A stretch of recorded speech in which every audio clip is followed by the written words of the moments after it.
First thing you're going to need to do is collect the materials for building your trebuchet. You're going to need 2 retort stands along with 2 boss heads to attach one metal rod, in this case it's aluminum, a counterweight, which we'll explain the purpose of later. This is just a block of wood,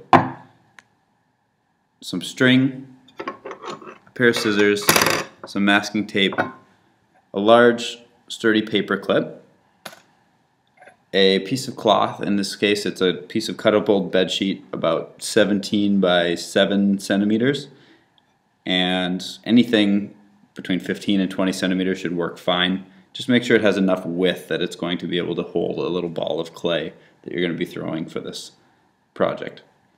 And the last thing you're going to need is maybe the most important. It is the arm for your trebuchet, and we have taken a 60 centimeter ruler and drilled holes every 3 centimeters. This will give us multiple pivot points or fulcrums to which our arm can swing for our trebuchet. The first step in building this is going to be to take your ruler, measure about 35 centimeters up, that's about here, and you're going to slide your boss heads to about that height on both sides, and you will be attaching the piece of aluminum through here that will allow you to attach your swing arm. The next step here is to take the piece of aluminum out once you've got the height established, and then you're going to take your ruler. You're going to go along the ruler to the point where the hole is drilled at about 19 centimeters. You're going to slide it in.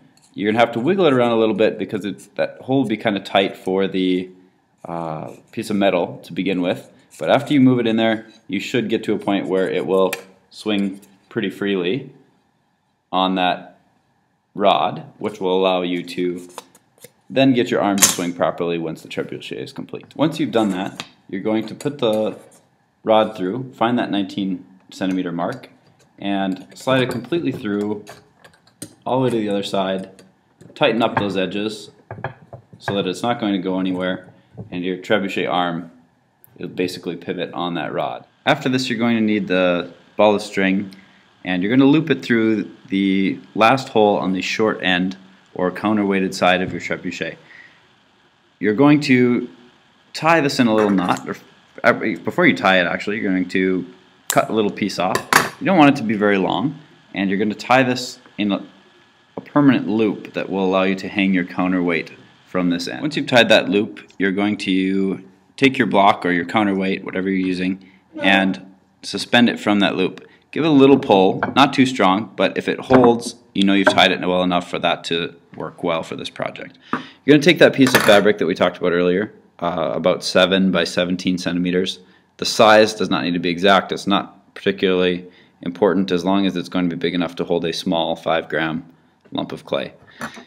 It should be cut into a square when you receive it, and what you're going to be doing with it is you're going to be trimming off the corners without making the width in the center of the fabric much shorter.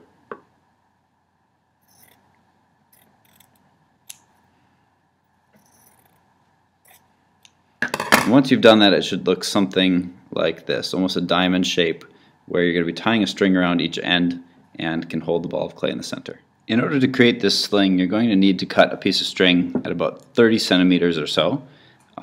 You'll be tying one end to one side of the sling, and the other end will be tied to the long arm of the trebuchet. If you've done this correctly, you're going to have one end tied securely to the long end of your swing arm, and the other end attached to one side of the piece of cloth we cut earlier.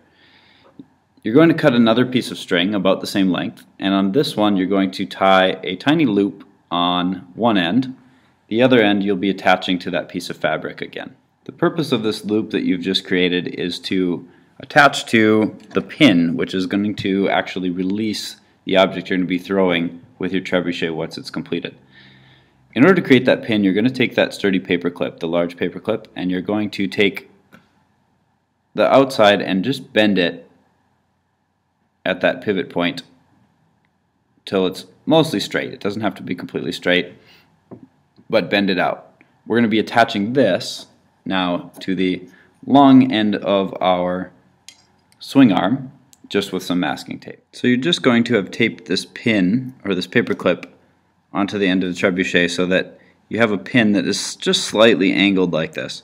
What this purpose of this pin is so that we can take our little sling and we can hook the loop over one end, and then that allows us to have one fully connected sling that will, when it gets to a certain point in its rotation, release this loop, sending the object flying through the air. Now you're going to take a ball of clay, measured out exactly 5 grams from the clay package that we will have in the classroom. The closer you get to 5 grams, the more exact this is, the more accurate your trebuchet is going to be.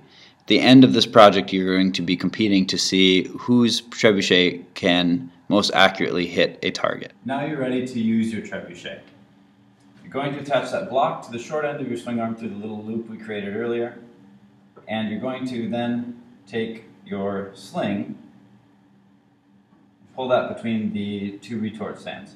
The loop end of that sling, remember, needs to be pulled back over the pin on top of your trebuchet.